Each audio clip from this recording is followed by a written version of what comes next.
बहुत ही महत्वपूर्ण पाठ्य वस्तु का अध्ययन करेंगे। महत्तम समापवर्तक एवं लघुत्तम समापवर्तक। महत्तम समापवर्तक एवं लघुत्तम समापवर्तक, इसको जानने से पहले हम कुछ इससे संबंधित महत्वपूर्ण चीजों के बारे में जान लेते हैं। इसी क्रम में सबसे पहले अपवर्तक क्या होता है, अपवर्तक किसे कहते हैं। इसकी परिभाषा है कोई संख्या जिन संख्याओं से पूरी विभाजित हो जाए वे संख्याएं उस संख्या की अपवर्तक कहलाती हैं। जैसे संख्या यहाँ 2, 6, 15, 69 और 84। दो ऐसी संख्या है जिसको 1 से पूरी विभाजित कर सकते हैं और 2 से पूरी विभाजित कर सकते हैं। 6 है, 6 को हम 1 से पूरी विभाजित कर सकते हैं, 2 से, 3 से और 6 से। 15 को हम 1 से, 3 से, 5 से और 15 से पूरी विभाजित कर सकते हैं। इसी तरह से 69 है, 69 को हम 1, 3, 23 और 69 से पूरी तरह विभाजित कर सकते हैं।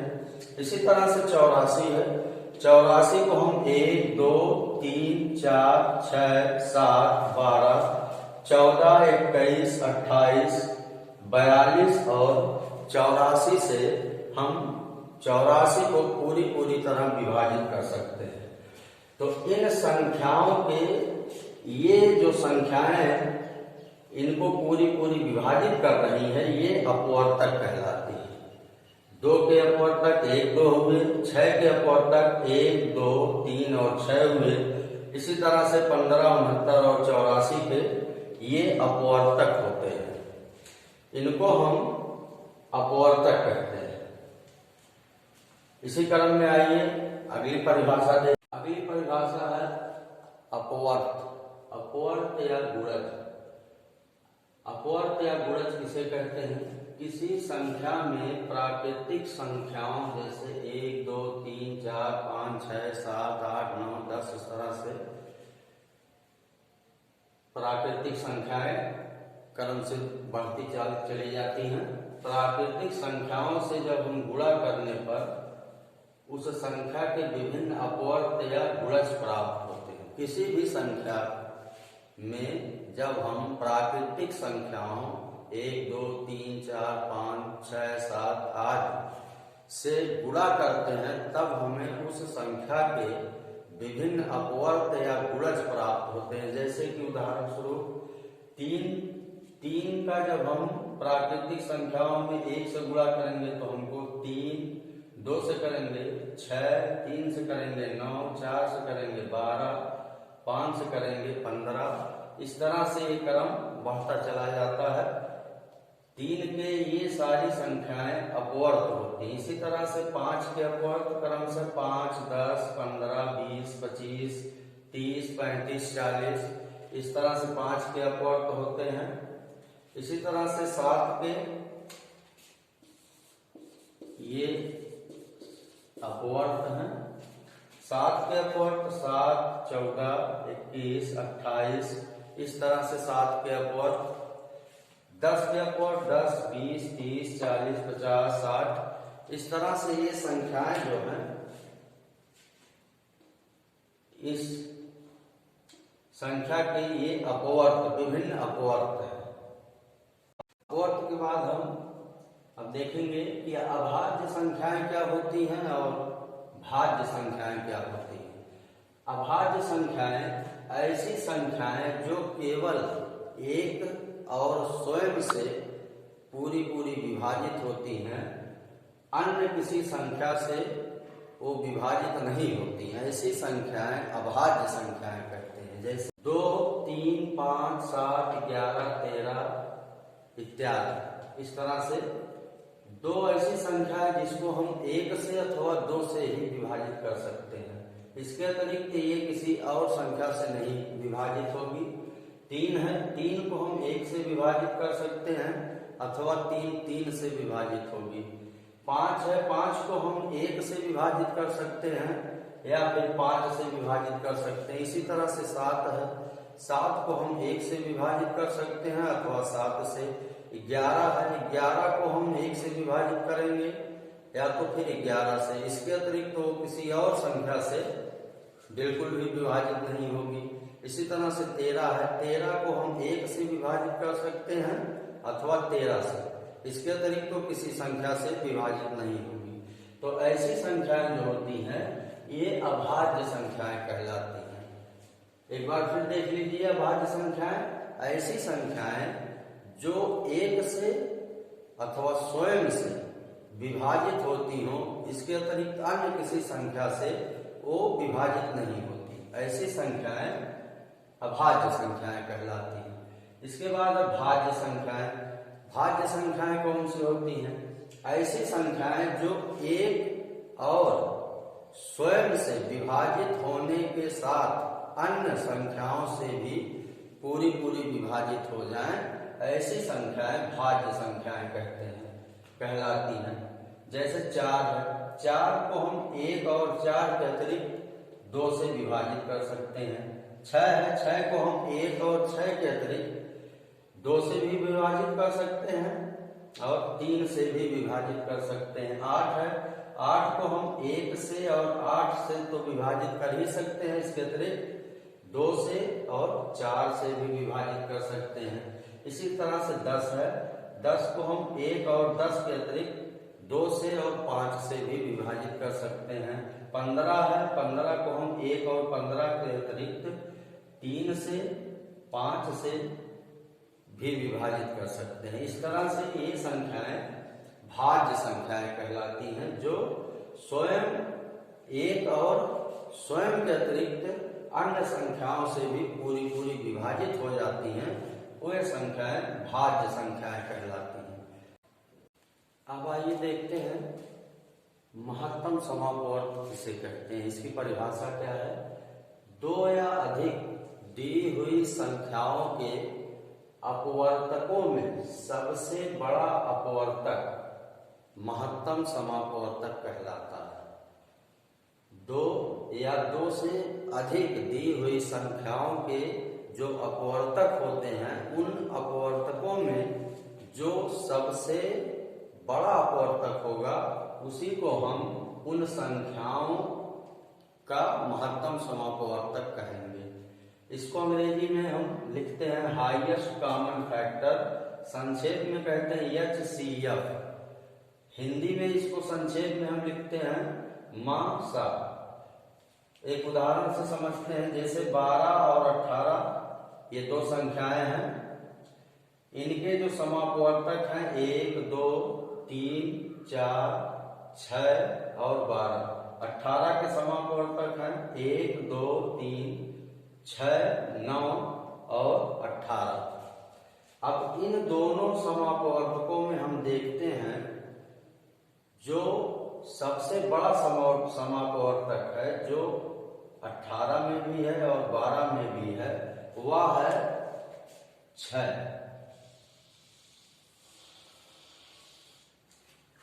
6 एक ऐसी संख्या है जो 12 को भी पूरी तरह विभाजित कर देगा और 18 को भी। सबसे बड़ी 6 से बड़ी कोई ऐसी संख्या नहीं है जो 12 और 18 को विभाजित कर दे। यहाँ केवल 6 ही ऐसी संख्या है जो 12 और 18 को पूरी तरह विभाजित करेगी। इसलिए 12 और 18 का मासा हो जाएगा 6। इस तरह से हम संख्याओं का मासा ज्ञात करते हैं। मासा ज्ञात करने की या महत्तम समापवर्तक ज्ञात करने की कितनी विधियां होती हैं? तो महत्तम समापवर्तक ज्ञात करने की 2 विधियां होती हैं। नंबर 1 गुणनखंड विधि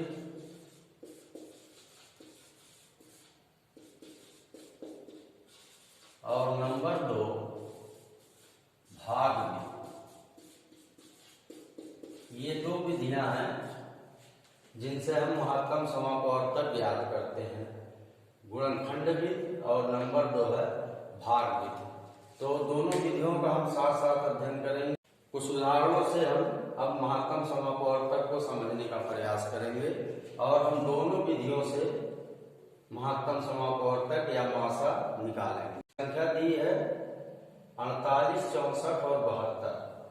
इसका मासा क्या होगा? तो सबसे पहले हम 48, 64 और 72 का गुणनखंड, अभाज्य गुणनखंड कर लेंगे।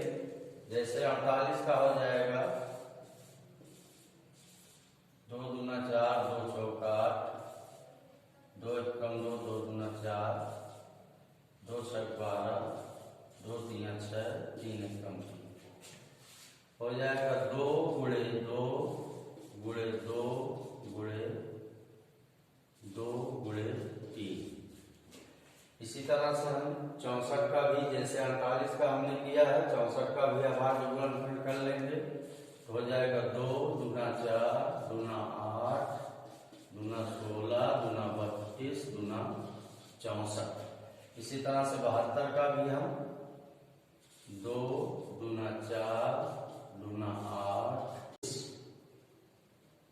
3 72। इस तरह से 48, 64 और 72 के ये अभाज्य गुणनखंड प्राप्त हो गए। अब हम इसमें देखेंगे कि सबसे छोटी अभाज्य गुणनखंड कौन सी है, जो सबसे छोटी हो। इसमें हम देख रहे हैं, इसमें 2 4 बार है, इसमें जो है 5 बार है और इसमें 2 है 3 बार। तो सबसे छोटी ये है। अब ये इसमें भी है, इसमें भी, इसके अतिरिक्त और कोई भी अभाज्य गुणनखंड नहीं है। तो सबसे छोटी अभाज्य गुणनखंड है 2 2 और 2। ये हो जाएगा 2 दूना 4 दूना 8। यही जो 8 है 48, 64 और 72 का मासा होगा, महत्तम समापवर्तक होगा। इसी तरह से अब इसको हम भाग विधि से देखेंगे। तो तीनों में से किसी भी बड़ी संख्या में छोटी संख्या से भाग देंगे हम। मान लीजिए 64 है, 64 को हम 48 से भाग दे रहे हैं। एक बार जाएगा 48 हो जाएगा, 14 में से 8 जाएगा 6, और यहाँ बचेगा 1। अब इस 48 में हम 16 से भाग देंगे।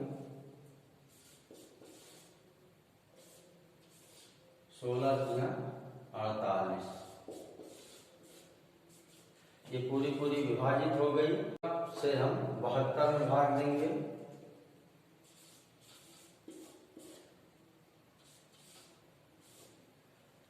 तो 16 चौक 64, 64, 12 में से 4 गया, बचा 8। अब 8 से हम 16 में भाग देंगे। ये हो जाएगा 8 दूना 16। इस तरह से हमको अंत में 8 प्राप्त हुआ है। ये 8 प्राप्त हुआ। यही 48, 64 और 72 का मासा हो जाएगा।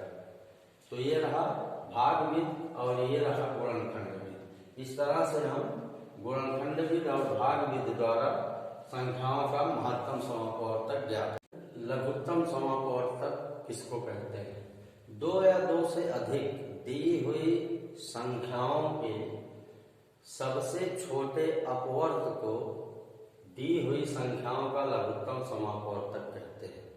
2 या 2 से अधिक दी हुई संख्याओं के सबसे छोटे अपवर्त को दी हुई संख्याओं का लघुत्तम समापवर्त कहते हैं। इंग्लिश में इसको कहते हैं लोएस्ट कॉमन मल्टीप्लाई, संक्षेप में LCM या लासा कहते हैं। लघुत्तम समापवर्त या लासा ज्ञात करने की भी 2 विधियां होती हैं। नंबर 1 होता है गुणनखंड विधि,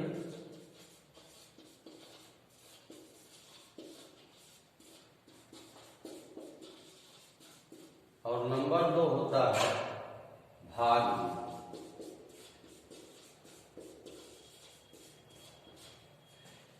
जिस तरह से हम महत्तम समापवर्तक को दो विधियों गुणनखंड और भाग विधियों से ज्ञात किया था, उसी प्रकार हम लघुत्तम समापवर्तक लासा को भी दो विधियों से ज्ञात करेंगे, गुणनखंड विधि और भाग विधि। आइए कुछ उदाहरणों के माध्यम से लघुत्तम समापवर्तक को समझने का प्रयास करते हैं। हमने एक उदाहरण लिया है 36, 40 और 84। इसका हमें लघुत्तम समापवर्तक या लासा ज्ञात करना है।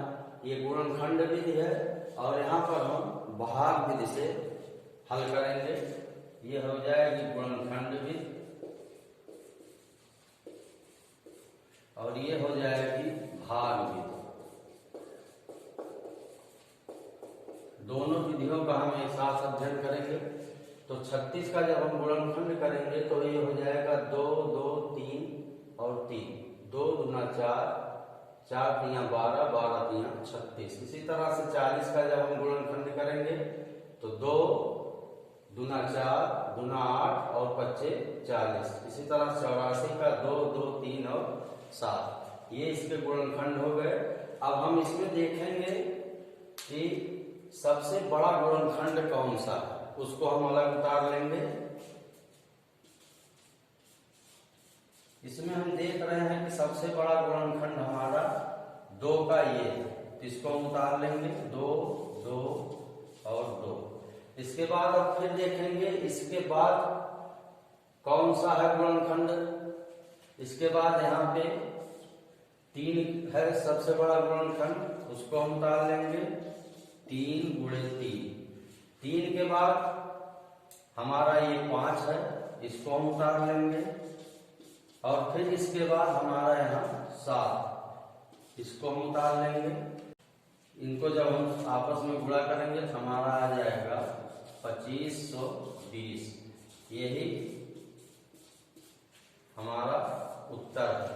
36, 40 और 84 का लघुत्तम समापवर्तक हो जाएगा 2520। अब इसी को हम यहाँ भाग विधि द्वारा हल करेंगे। इसको 2 से हम भाग देंगे तो ये हो जाएगा 18, ये हो जाएगा 20, ये हो जाएगा 42। फिर इसको हम 2 से भाग देंगे, ये हो जाएगा 9, ये हो जाएगा 10, ये हो जाएगा 21। अब हम 3 से काटेंगे, ये हो जाएगा 3 त्रिक का 9, ये नहीं कटेगा 10, 3 सते 21। अब इसको हम और सरल करेंगे। अब हम यहाँ इसको 3 से 7 नहीं कटेगा, फिर 7 से 10 नहीं कटेगा, 7 एकम 7, फिर 2 से 2 पच्चे 10, फिर 5 से। इस तरह से हमारा 36, 40 और 84 का गुणनखंड हो गया। इसको हम लिख लेंगे, हो जाएगा 2 गुणे 2 गुणे 3 गुणे 3 गुणे 7 गुणे 2 गुणे 5। जो गुणनखंड हमारा यहाँ था वही हमारा गुणनखंड यहाँ हो गया है। अब इस सब को हम जब आपस में गुणा करेंगे तो हमको प्राप्त हो जाएगा 2520, जो कि इस 36, 40 और 84 का लघुत्तम समापवर्तक या लासा है।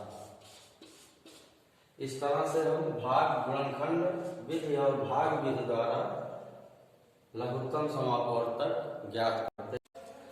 अब आइए कुछ उदाहरणों के माध्यम से हम महत्तम समापवर्तक के प्रश्नों को हल करते हैं और हम उसको दोनों विधियों से हल करेंगे, गुणनखंड विधि से भी और भाग विधि से। यहाँ हमने एक उदाहरण लिया है 120, 144, 204। इसका हम महत्तम समापवर्तक ज्ञात करेंगे गुणनखंड और भाग विधि दोनों विधियों से।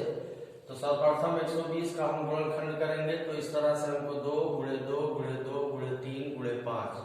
और अगर 144 का गुणनखंड करेंगे 2 गुणे 2 गुणे 2 गुणे 2 गुणे 3 गुणे 3। इसी तरह से 204 का जब हम गुणनखंड करेंगे तो 2 गुणे 2 गुणे 3 गुणे 17। इस तरह से इसका गुणनखंड कर लेंगे हम। तो इस गुणनखंड को करने का बहुत आसान तरीका है। किसी भी संख्या गुणनखंड करना हो तो इस तरह से लिख के सबसे छोटी अभाज्य संख्या से हम इसको क्रमशः भाग देते जाते हैं जब तक ये पूर्णतः विभाजित ना हो जाए।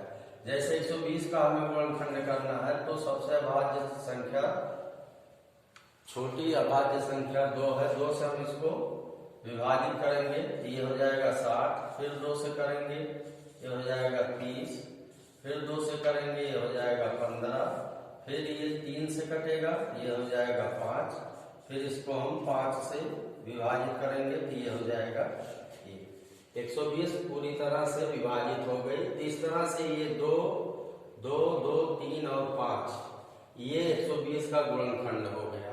इसी तरह से हम 144 और 204 का भी गुणनखंड कर लेंगे। अब यहाँ आप देखेंगे हम कि वो कौन से गुणनखंड है जो तीनों में उभयनिष्ठ हो, अर्थात इसमें भी हो, इसमें भी हो और इसमें भी हो। तो यहाँ हम देखते हैं सबसे पहले 2 गुणे 2 इसमें है, इसमें भी है, इसमें भी। इसको हम उतार लेंगे 2 गुणे 2।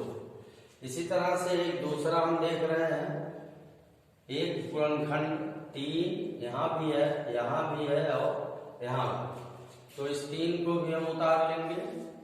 तीनों का जब हम गुणा कर देंगे तो ये हो जाएगा 2 गुणे 2 गुणे 3 अर्थात 2 गुना 4 या 12। इस तरह से हमारा मासा हो गया 12। ये गुणनखंड भी था।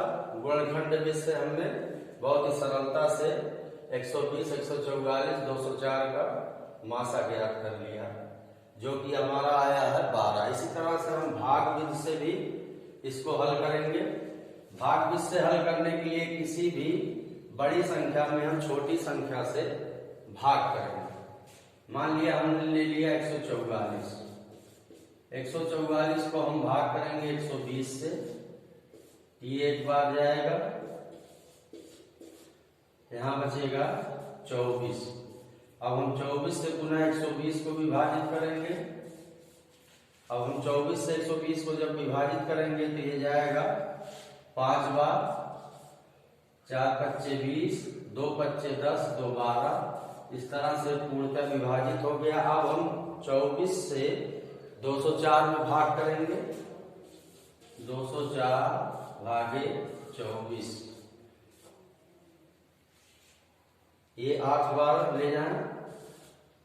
4 8 32 के 2 और 2 8 16 और 3 19, हमारा बचेगा 12। अब हम 12 से 24 में भाग करेंगे।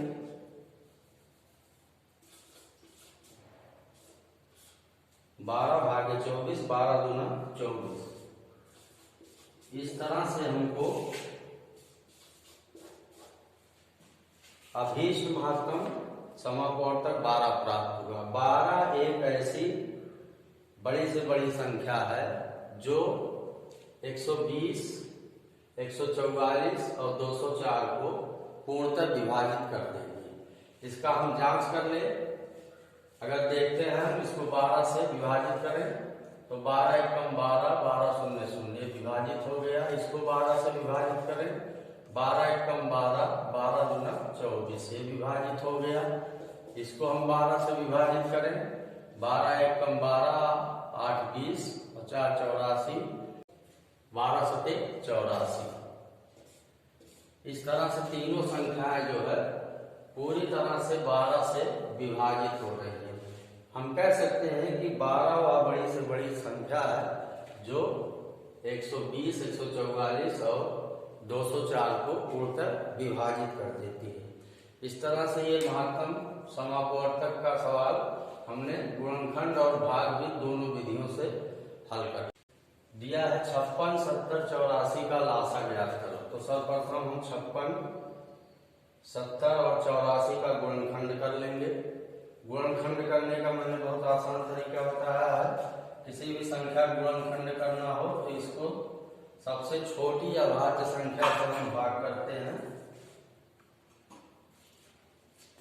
ये हो जाएगा 2 दूना 4, 2 8 16, फिर 14 हो जाएगा, फिर 7। इस तरह से इसका गुणनखंड हो गया 2 गुणे 2 गुणे 2 गुणे 7। इसी तरह से हम 70 का भी गुणनखंड कर लेंगे और 84 का भी गुणनखंड कर लेंगे। अब हम इसमें देखते हैं कि सबसे बड़ी अभाज्य गुणनखंड ये है, तो इसको हम उतार लेंगे 2 गुणे 2 गुणे 2।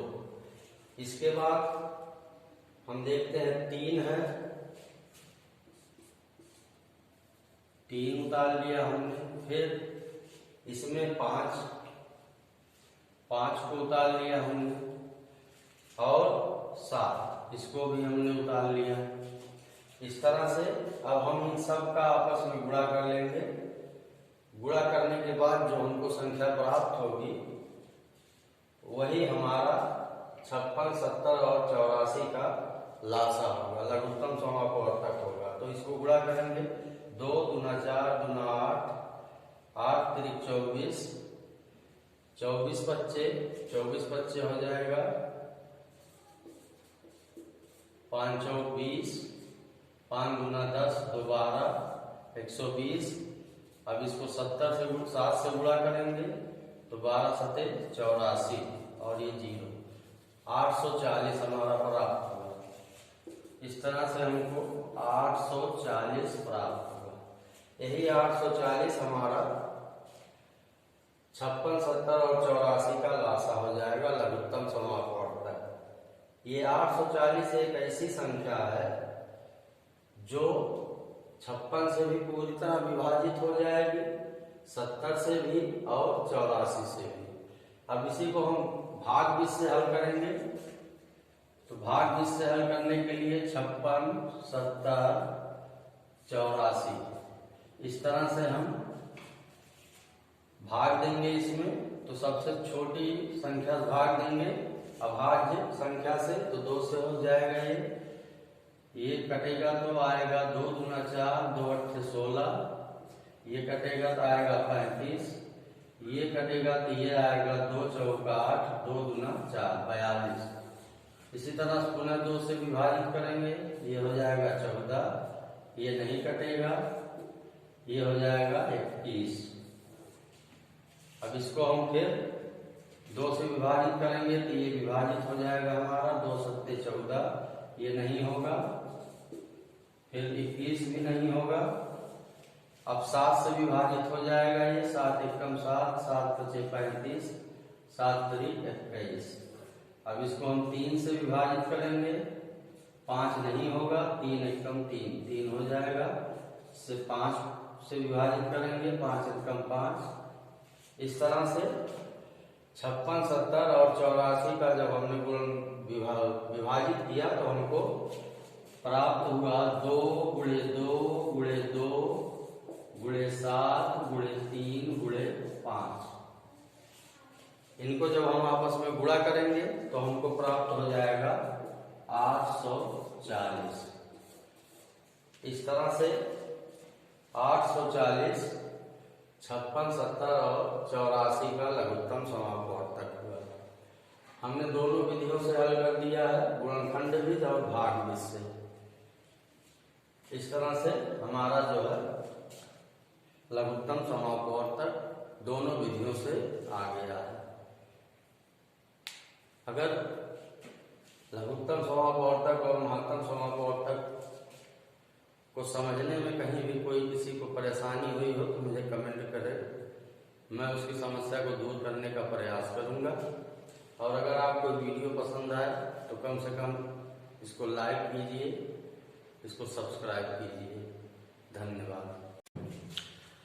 अब आइए हम एक बहुत ही महत्वपूर्ण लघुत्तम समापवर्तक और महत्तम समापवर्तक के बीच क्या संबंध होता है, बहुत ही महत्वपूर्ण चीज है। इसको देखेंगे और समझेंगे क्या होता है, लासा और मासा के बीच क्या संबंध होता है। दो संख्याओं की स्थिति में हम देखते हैं कि दो संख्याओं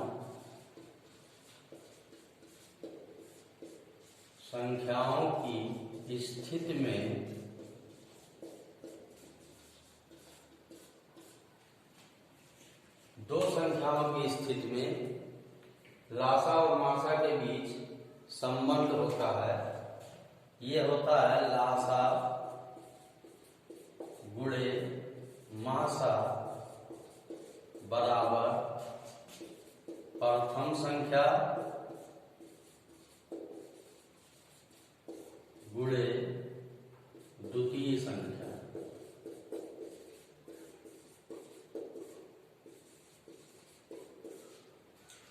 बहुत ही महत्वपूर्ण संबंध है। दो संख्याओं की स्थिति में लासा और मासा के बीच में संबंध होता है लघुत्तम समापवर्तक और महत्तम समापवर्तक का गुणनफल, और बराबर होता है प्रथम संख्या गुणे द्वितीय संख्या। ये बहुत ही महत्वपूर्ण संबंध है इन दोनों के बीच। अब आइए हम लासा और मासा के संबंध पर आधारित एक प्रश्न हल करते हैं। दो संख्याओं का मासा 18 और लासा 504 है। यदि प्रथम संख्या 72 है तो दूसरी संख्या बताओ। इसको हम जानते हैं कि प्रथम संख्या गुणे दूसरी संख्या ये बराबर होता है लासा गुणे मासा। अब हम प्रत्येक का मान रख देंगे। प्रथम संख्या हमारी हो गई 72 गुणे दूसरी संख्या हम x मान लेते हैं, माना दूसरी संख्या बराबर x है। लासा हमारा हो जाएगा 504 गुणे मासा हमारा हो जाएगा 18। इस तरह से हमने मान रख दिया सबका। x बराबर हो जाएगा 504 गुणे 18 बटा 72। अब इसको हम सरल कर लेंगे। 2 से काटें इसको, 2 3 6 12 2 6 12 और ये हो जाएगा 2 9 18। अब इस 3 से 3 त्रिक का 9, 3 एकम 3, 3 दूना 6, फिर 3 से 3 एकम 3 हो गया ये, 3 4 12। अब 4 से इसको काटेंगे, ये हो जाएगा 4 एकम 4, 4 दूना 8, 2 बचा, 4 6 24। इस तरह से हमारी दूसरी संख्या आ गई 126। अब इसकी अगर हम जांच करें कि हमारा जो 126 आया है ये सही है या गलत है। अब इसके जांच के लिए चूंकि प्रथम संख्या गुणे दूसरी संख्या ये बराबर होती है लासा और मासा के, तो हम यहाँ जो है दूसरी संख्या के स्थान पर 126 लिखेंगे। 126 गुणे 72, 9072 आया। अब हम इसको गुणा करेंगे आपस में, 504 गुणे 18, ये भी हमारा आ गया 9072। इस तरह से हमने सिद्ध कर लिया कि प्रथम संख्या गुणे दूसरी संख्या बराबर लासा गुणे मासा। दूसरी संख्या हमारी 126 आई, जो कि जांच करने पर पूर्णतः सत्य है, सही है। इस तरह से हमने लासा और मासा दो संख्याओं की स्थिति में उनके बीच के संबंधों पर आधारित प्रश्नों को हल किया है। और मिलते हैं नेक्स्ट वीडियो।